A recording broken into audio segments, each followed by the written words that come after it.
much. This is great. These are our friends. We have thousands of friends in this incredible movement. This was a movement like nobody's ever seen before. And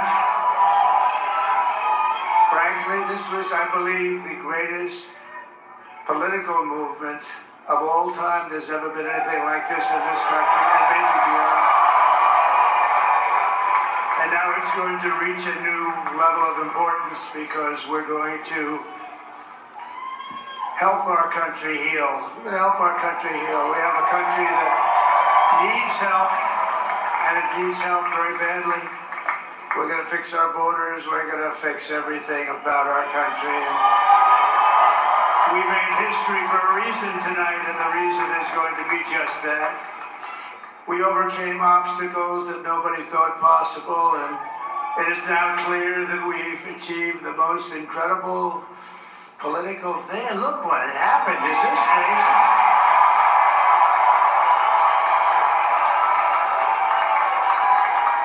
But it's a political victory that our country has never seen before, nothing like this. I want to thank the American people for the extraordinary honor of being elected your 47th president and your 45th president.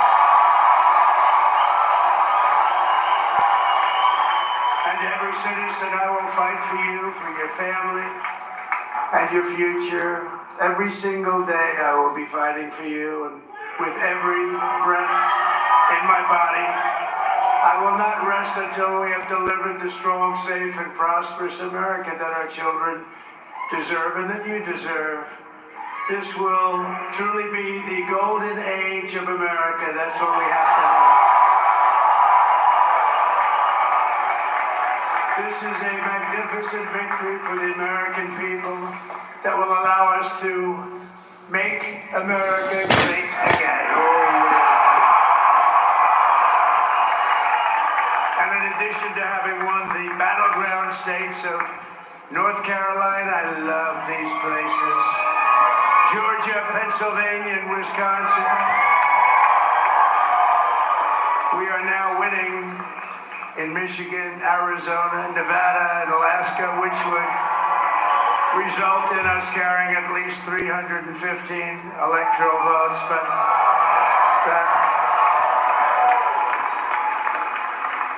But it's much easier doing what the networks did or whoever called it, because there was no other path. There was no other path to victory.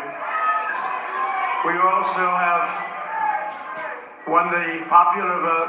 That was great.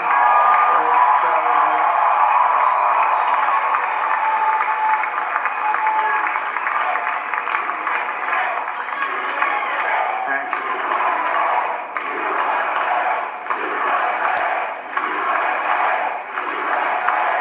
Thank you very much. Thank you. Winning the popular vote was very nice, I will tell you. It's a great feeling of love. We have a great feeling of love in this very large room with unbelievable people standing by my side. These people have been incredible. They've made the journey with me, and we're going to make you very happy. We're going to make you very proud of your vote. I hope that you're going to be looking back someday and say that was one of the truly important moments of my life when I voted for this group of people beyond the president, this group of great people. America has given us an unprecedented and powerful mandate. We have taken back control of the Senate. Wow, that's good. The Senate races in Montana, Nevada, Texas, Ohio, Michigan, Wisconsin, the great Commonwealth of Pennsylvania, were all won by the MAGA movement. They helped so much. And in those cases, every one of them, we worked with the senators. They were tough races, and I mean, the number of victories in the Senate was absolutely incredible. And we did tele-rallies with each one of them. And Sometimes we did 2 or 3 and it was amazing to look at all of those victories. Nobody expected that, nobody. So I just wanted to thank you very much for that. And you have some great senators and some great new senators. And it also looks like we'll be keeping control of the House of Representatives.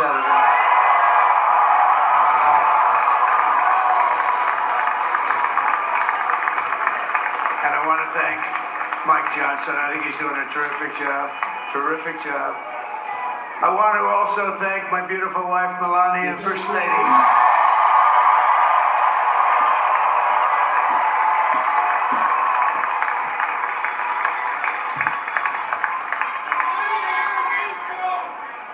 Who has the #1 best-selling book in the country. Can you believe that?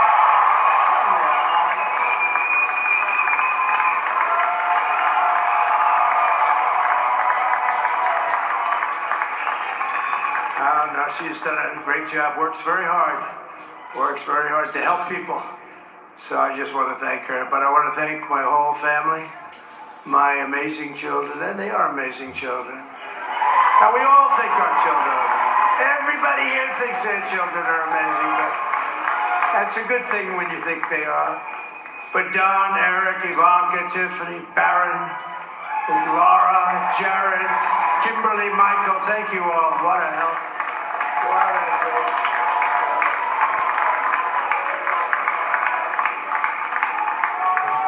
My father-in-law, Victor, is tremendous, and we miss very much Melania's mother, Amalia. We miss Amalia, don't we, huh? She would be very happy right now, standing on this stage. She'd be so proud. She was a great woman, that one.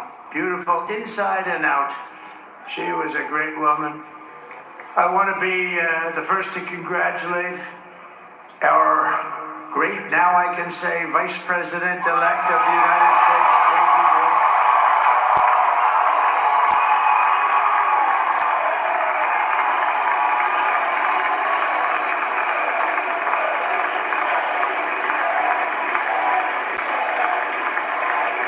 And his absolutely remarkable and beautiful wife, Vance. And he's a feisty guy, isn't he? You know, I've said, go into the enemy camp, and you know the enemy camp is certain networks, and a lot of people don't like this. Sir, do I have to do that? He just goes, okay. Which one? CNN, MSDNC? He'll say, all right, thank you very much. He actually looks like, he's like the only guy I've ever seen. He really looks forward to it, and then he just goes and absolutely obliterates them. Say a couple of words.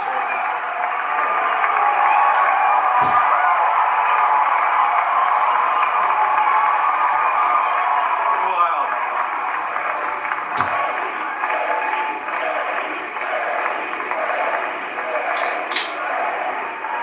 Well, Mr. President, I appreciate you allowing me to join you on this incredible journey. I thank you for the trust that you placed in me.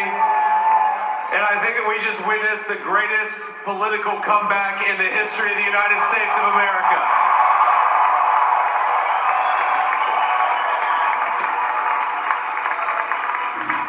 And under President Trump's leadership, we're never going to stop fighting for you, for your dreams, for the future of your children. And after the greatest political comeback in American history, we're going to lead the greatest economic comeback in American history under Donald Trump's leadership.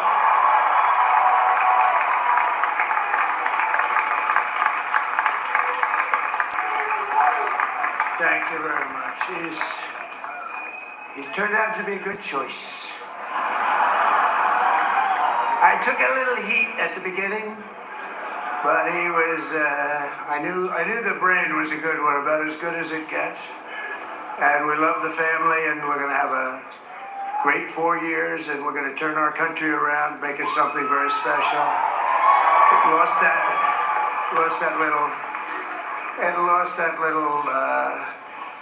little thing called special. We have to make it so. We're going to make this so great. It's the greatest country, and potentially the greatest country in the world by far. And right now, we're going to just work very hard to get all of that back.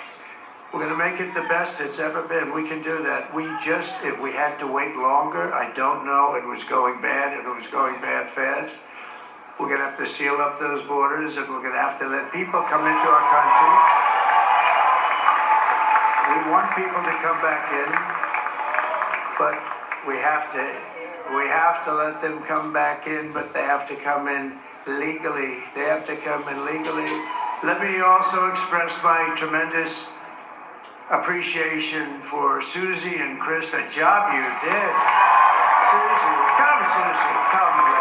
Come here, Susie. Chris, come here, Chris. Susie likes to stay sort of in the back, let me tell you.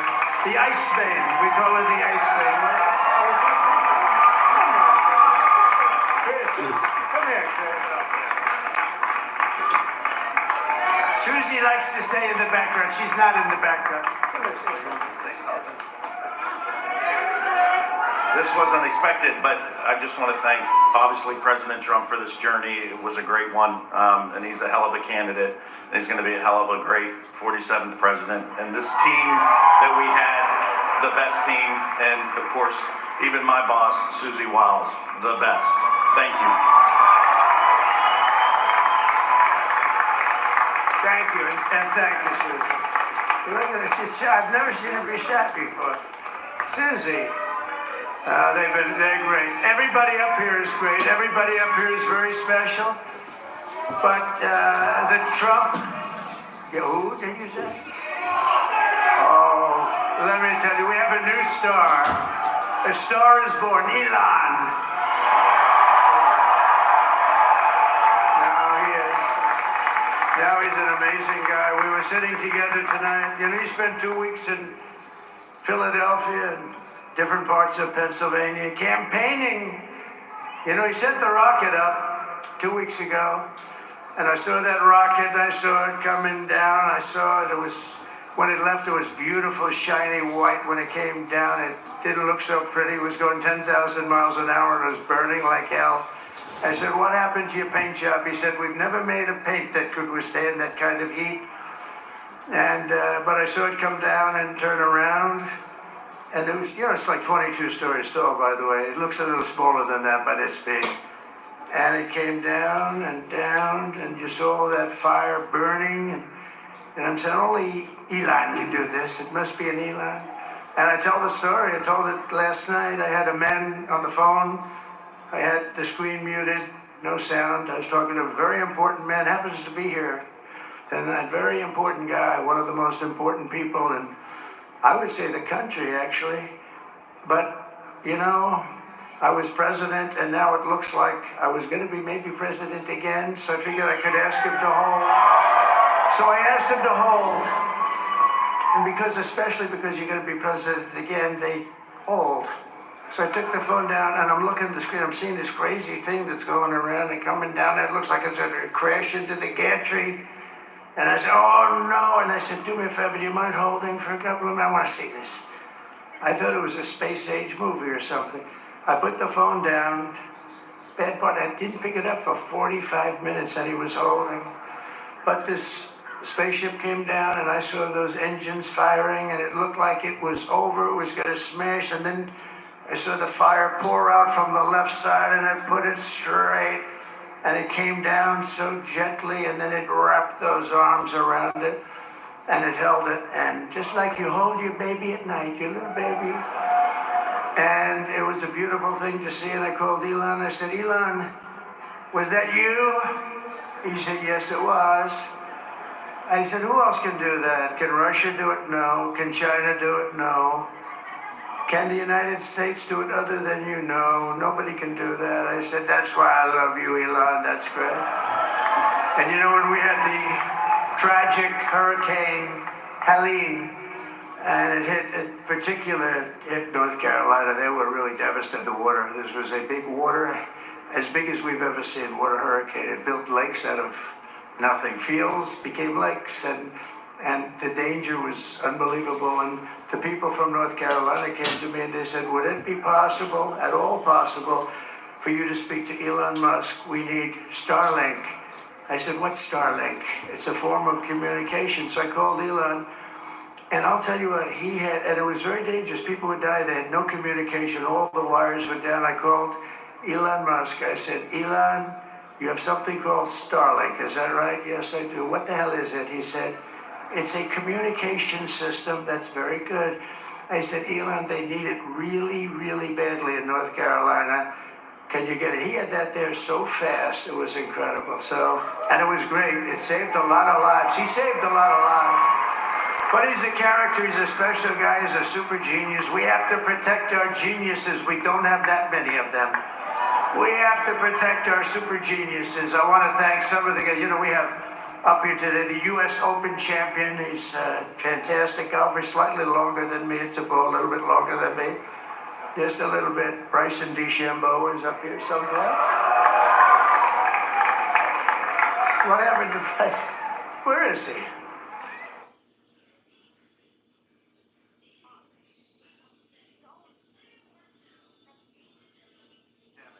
And the pandemic was not since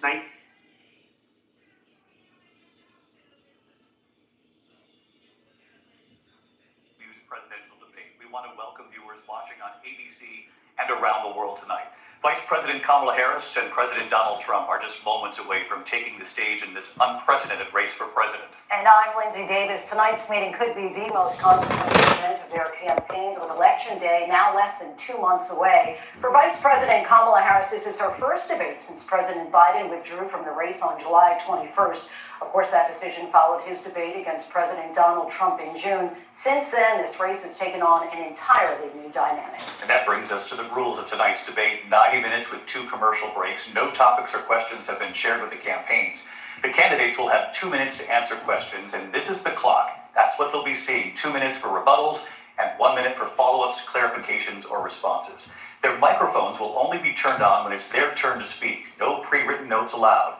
There is no audience here tonight in this hall at the National Constitution Center. This is an intimate setting for 2 candidates who have never met.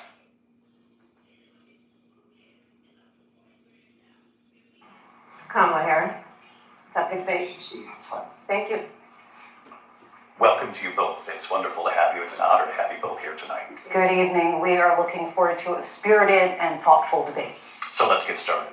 I want to begin tonight with the issue that voters repeatedly say is their number one issue, and that is the economy and the cost of living in this country.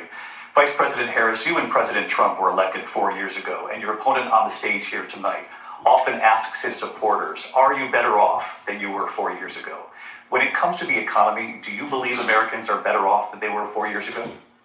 So I was raised as a middle-class kid, and I am actually the only person on this stage who has a plan that is about lifting up the middle class and working people of America.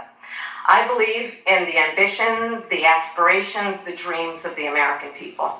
And that is why I imagine and have actually a plan to build what I call an opportunity economy. Because here's the thing. We know that we have a shortage of homes and housing, and the cost of housing is too expensive for far too many people.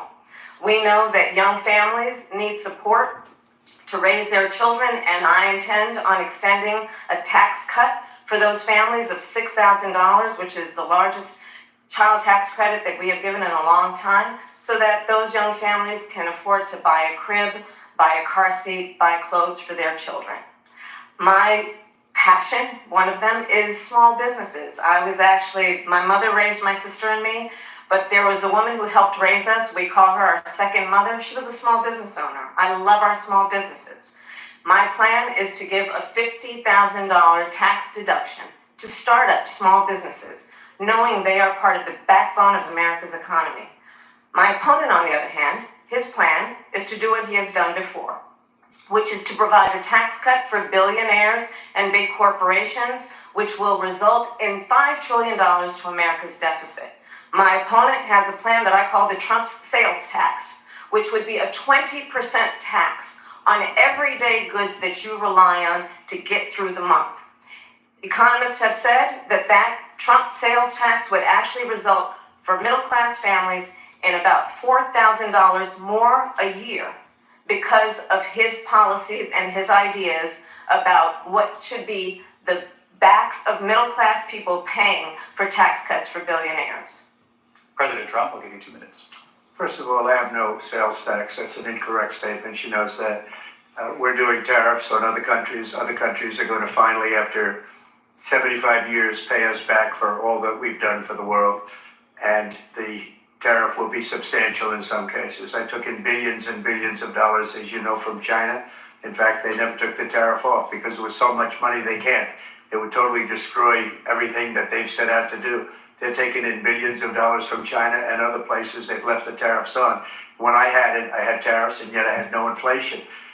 Look, we've had a terrible economy because inflation which is really known as a country buster. It breaks up countries. We have inflation like very few people have ever seen before, probably the worst in our nation's history. We were at 21%, but that's being generous because many things are 50, 60, 70, and 80% higher than they were just a few years ago. This has been a disaster for people, for the middle class, but for every class. On top of that, we have millions of people pouring into our country from prisons and jails, from mental institutions and insane asylums, and they're coming in and they're taking jobs that are occupied right now by African Americans and Hispanics, and also unions. Unions are going to be affected very soon. And you see what's happening. You see what's happening with towns throughout the United States. You look at Springfield, Ohio. You look at Aurora in Colorado. They are taking over the towns. They're taking over buildings. They're going in violently. These are the people that Xi and Biden led into our country, and they're destroying our country. They're dangerous. They're at the highest level of criminality, and we have to get them out. We have to get them out fast. I created one of the greatest economies in the history of our country. I'll do it again and even better. We are going to get to immigration and border security during this debate, but I would like to let Vice President Harris respond on the economy here. Well, I would love to. Let's talk about what Donald Trump left us. Donald Trump left us the worst unemployment since the Great Depression. Donald Trump left us the worst public health epidemic in a century. Donald Trump left us the worst attack on our democracy since the Civil War. And what we have done is clean up Donald Trump's mess. What we have done and what I intend to do is build on what we know are the aspirations and the hopes of the American people. But I'm going to tell you all in this debate tonight, you're going to hear from the same old tired playbook, a bunch of lies, grievances, and name calling. What you're going to hear tonight is a detailed and dangerous plan called Project 2025 that the former president intends on implementing if he were elected again. I believe very strongly that the American people want a president who understands the importance of bringing us together, knowing we have so much more in common than what separates us.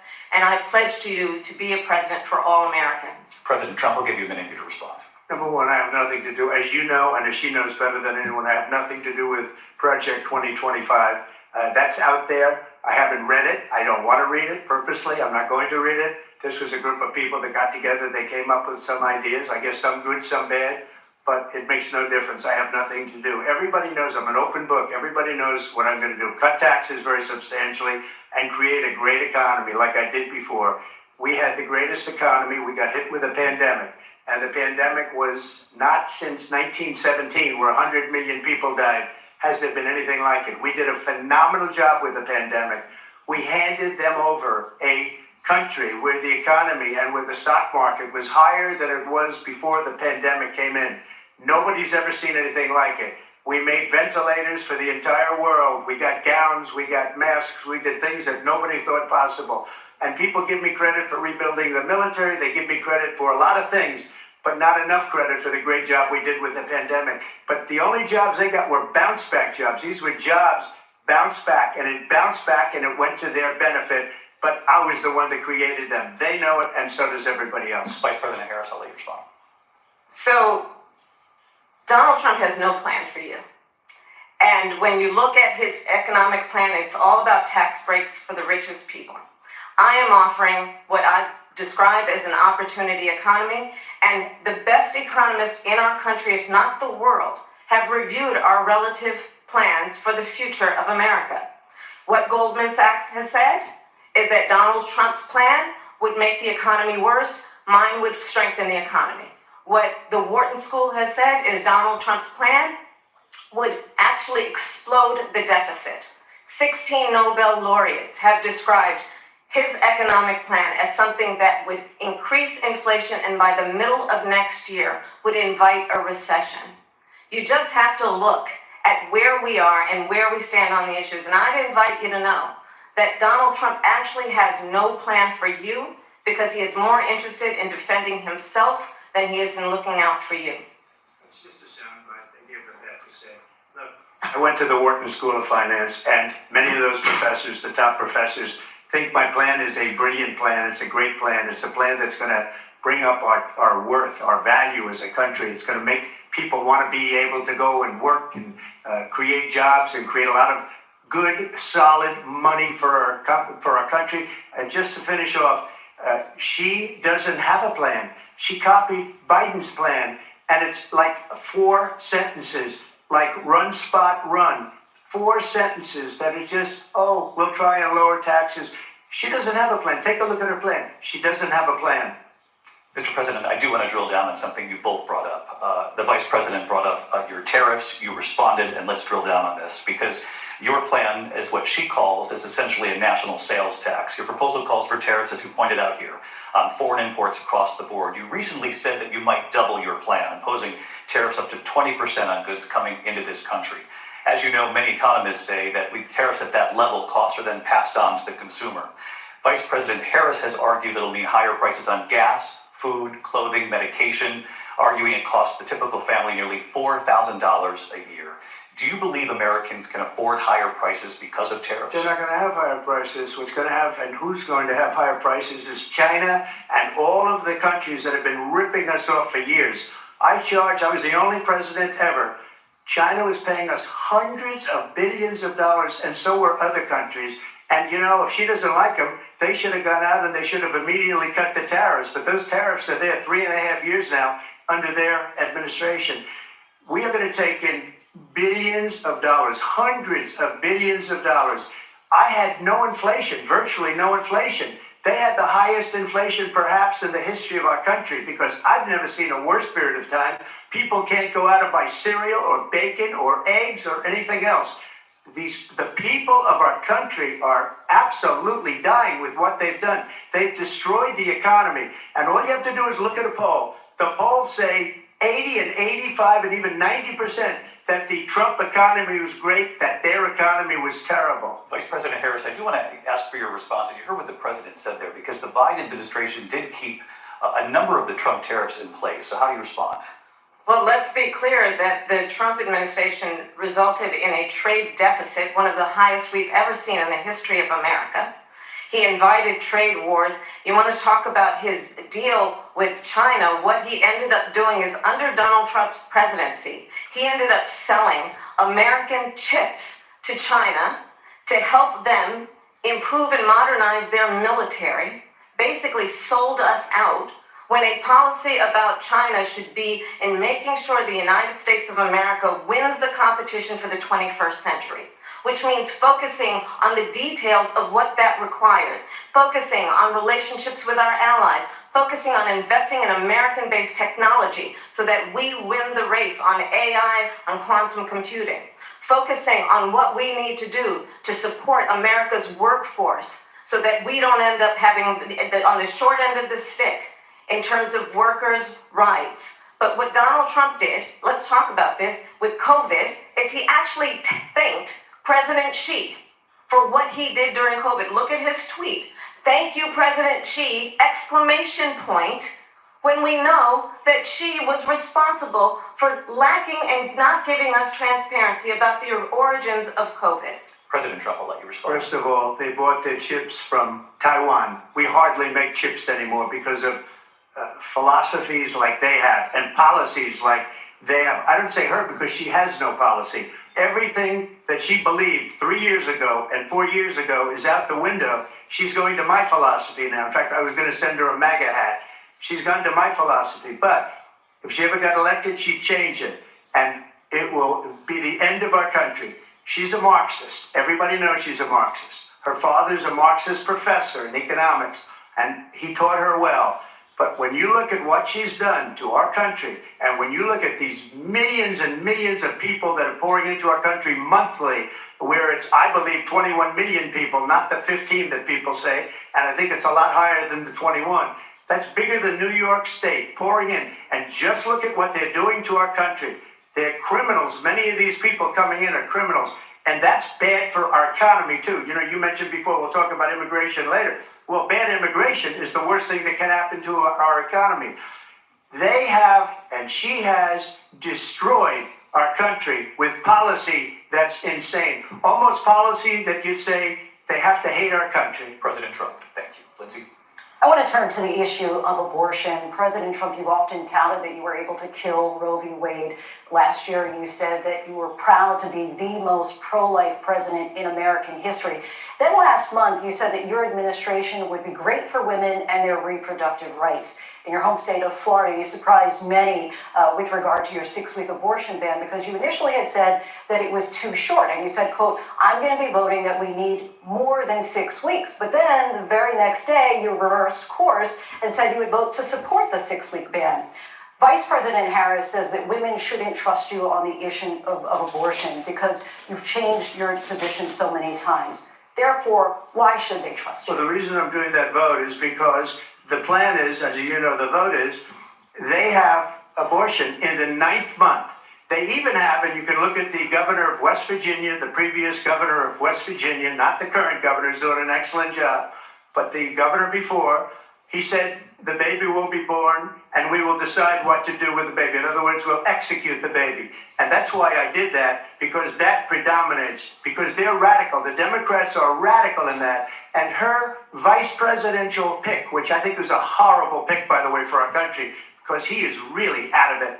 But her vice presidential pick says abortion in the 9th month is absolutely fine. He also says execution after birth. It's execution, no longer abortion, because the baby is born, is okay. And that's not okay with me, hence the vote. But what I did is something for 52 years. They've been trying to get Roe v. Wade into the states. And through the genius and heart and strength of 6 Supreme Court justices, we were able to do that. Now, I believe in the exceptions for rape, incest, and life of the mother. I believe strongly in it. Ronald Reagan did also. 85% of Republicans do. Exceptions. Very important. But we were able to get it, and now states are voting on it. And for the first time, you're going to see, look, this is an issue that's torn our country apart for 52 years. Every legal scholar, every Democrat, every Republican, liberal, conservative, they all wanted this issue to be brought back to the states where the people could vote. And that's what happened. Now, Ohio, the vote was somewhat liberal. Kansas, the vote was somewhat liberal, much more liberal than people would have thought. But each individual state is voting. It's the vote of the people now. It's not tied up in the federal government. I did a great service in doing it. It took courage to do it. And the Supreme Court had great courage in doing it. And I give tremendous credit to those 6 justices. There is no state in this country where it is legal to kill a baby after it's born. Madam Vice President, I want to get your response to President Trump. Well, as I said, you're going to hear a bunch of lies, and that's not actually a surprising fact. Let's understand how we got here. Donald Trump hand-selected 3 members of the United States Supreme Court with the intention that they would undo the protections of Roe v. Wade. And they did exactly as he intended. And now in over 20 states, there are Trump abortion bans, which make it criminal for a doctor or nurse to provide health care. In one state, it provides prison for life. Trump abortion bans that make no exception even for rape and incest, which understand what that means. A survivor of a crime of violation to their body does not have the right to make a decision about what happens to their body next. That is immoral. And one does not have to abandon their faith or deeply held beliefs to agree. The government, and Donald Trump certainly, should not be telling a woman what to do with her body. I have talked with women around our country. You want to talk about this is what people wanted? Pregnant women who want to carry a pregnancy to term, suffering from a miscarriage, being denied care in an emergency room because the healthcare providers are afraid they might go to jail, and she's bleeding out in a car in the parking lot. She didn't want that. Her husband didn't want that. A 12 or 13-year-old survivor of incest being forced to carry a pregnancy to term. They don't want that. And I pledge to you, when Congress passes a bill to put back in place the protections of Roe v. Wade, as President of the United States, I will proudly sign it into law. But understand, if Donald Trump were to be reelected, he will sign a national abortion ban. Understand, in his Project 2025, there would be a national abortion, a monitor that would be monitoring your pregnancies, your miscarriages. I think the American people believe that certain freedoms, in particular the freedom to make decisions about one's own body, should not be made by the government. Thank you, Vice President Harris. Well, there she goes again. It's a lie. I'm not signing a ban, and there's no reason to sign a ban, because we've gotten what everybody wanted. Democrats, Republicans, and everybody else, and every legal scholar wanted it to be brought back into the states, and the states are voting. And it may take a little time, but for 52 years, this issue has torn our country apart, and they've wanted it back in the states. And I did something that nobody thought was possible. The states are now voting. What she says is an absolute lie. And as far as the abortion ban, no, I'm not in favor of abortion ban, but it doesn't matter, because this issue has now been taken over by the states. Would you veto a national abortion ban if it came Well, I to your won't desk? have to, because again, two things. Number one, she said she'll go back to Congress. She'll never get the vote. It's impossible for her to get the vote, especially now with the 50-50 and essentially 50-50 in both Senate and the House. She's not going to get the vote. She can't get the vote. She won't even come close to it. So it's just talk. You know what it reminds me of? When they said they're going to get student loans terminated, and it ended up being a total catastrophe. The student loans, and then her, I think probably her boss, if you call him a boss, he spends all his time on the beach. But look, her boss went out and said, we'll do it again. We'll do it a different way. And he went out, got rejected again by the Supreme Court. So all these students got taunted with this whole thing about this whole idea. And how unfair that would have been, part of the reason they lost, to the millions and millions of people that had to pay off their student loans. They didn't get it for free. But they were saying it's the same way that they talked about that they talk about abortion. But if I could just get a yes or no, because your running mate, J.D. Vance, has said that you would veto it if it did come to your desk. Well, I didn't discuss it with J.D. in all fairness. J.D., and I don't mind if he has a certain view, but I think he was speaking for me, but I really didn't. Look, we don't have to discuss it, because she'd never be able to get it, just like she couldn't get student loans. They couldn't get student loans. They didn't even come close to getting student loans. They taunted young people and a lot of other people that had loans. They can never get this approved. So it doesn't matter what she says about going to Congress. So wonderful, let's go to Congress, do it. But the fact is that for years they wanted to get it out of Congress and out of the federal government, and we did something that everybody said couldn't be done. And now you have a vote of the people on abortion. Vice President Harris, I want to give you your time to respond, but I do want to ask, would you support any restrictions on a woman's right to an abortion? I absolutely support reinstating the protections of Roe v. Wade. And as you rightly mentioned, nowhere in America is a woman carrying a pregnancy to term and asking for an abortion. That is not happening. It's insulting to the women of America. And understand what has been happening under Donald Trump's abortion bans. Couples who pray and dream of having a family are being denied IVF treatments. What is happening in our country? Working people, working women who are working one or two jobs, who can barely afford childcare as it is, have to travel to another state to get on a plane sitting next to strangers to go and get the health care she needs. Barely can afford to do it, and what you are putting her through is unconscionable. And the people of America have not, the majority of Americans believe in a woman's right to make decisions about her own body, and that is why in every state where this issue has been on the ballot, in red and blue states both, the people of America have voted for freedom. Vice President Harris. Excuse me, I have to respond. Another lie. It's another lie. I have been a leader on IVF, which is fertilization. The IVF, I have been a leader. In fact, when they got a very negative decision on IVF from the Alabama courts, I saw the people of Alabama and the legislature 2 days later voted it in. I've been a leader on it. They know that, and everybody else knows it. I have been a leader on fertilization, IVF. And the other thing, you should ask, will she allow abortion in the 8th month, 9th month, 7th month? Come on. Okay, would you do that? Why don't you ask her that Why question? don't you answer the question? Would you Because veto? under Roe v. Answer the Wade, question, you would you veto? could do abortions in the 7th month, the 8th month, the 9th That's month, not true. and probably after birth. Just look at the former governor of Virginia. The governor of Virginia said we put the baby aside and then we determine what we want to do with the baby. President Trump, thank you. We're going to turn now to immigration. We get them and lights border up. security. I'm We about know to this bring issue rolls on. Y'all better Republicans, get them Democrats, lights up, voters though. across the board in this country. Vice President Harris, you were tasked by President Biden with getting to the root causes of migration from Central America.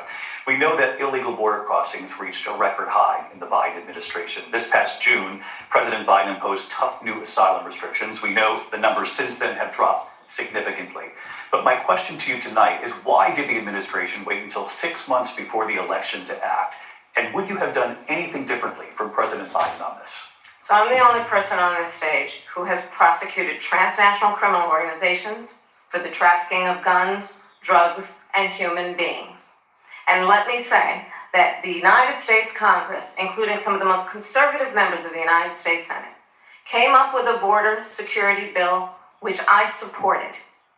And that bill would have put 1,500 more border agents on the border to help those folks who are working there right now overtime trying to do their job. It would have allowed us to stem the flow of fentanyl coming into the United States. I know there are so many families watching tonight who have been personally affected by the surge of fentanyl in our country. That bill would have put more resources to allow us to prosecute transnational criminal organizations for trafficking in guns, drugs, and human beings. But you know what happened to that bill? Donald Trump got on the phone, called up some folks in Congress, and said, kill the bill. And you know why? Because he'd prefer to run on a problem instead of fixing a problem.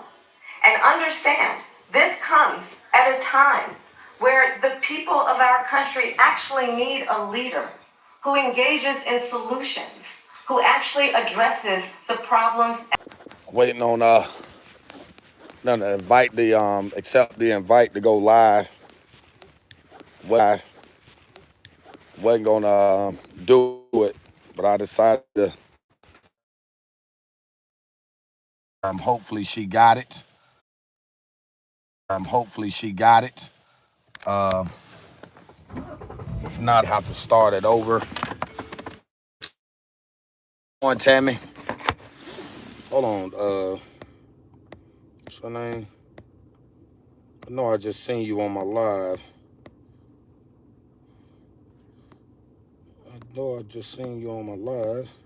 Oh, Tammy, how you doing? Got to put my hater blockers on. Oh, man. Well, it's a little cold out here in South Carolina today, boy. I ain't gonna tell you no lie. I ain't gonna hold you, boy. It's kind of chilly. That's why I got this big coat on today, man. Got this big, humongous coat on. It's kind of chilly and shit. You know what I mean? But I'm making it.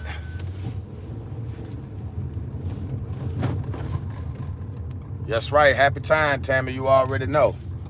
Oh, I forgot. I got to make you a moderator. I was waiting on you to come back so I could make you a mod on the channel. My bad. Whew. Boy, it's been a long day, man. Trying to get these numbers up. Trying to get the numbers up, man. I think somebody's reporting me when I do my live streaming and stuff like that, man. The haters, you know, folks gonna hate. Yeah, I've been busy too, trying to get these numbers back up.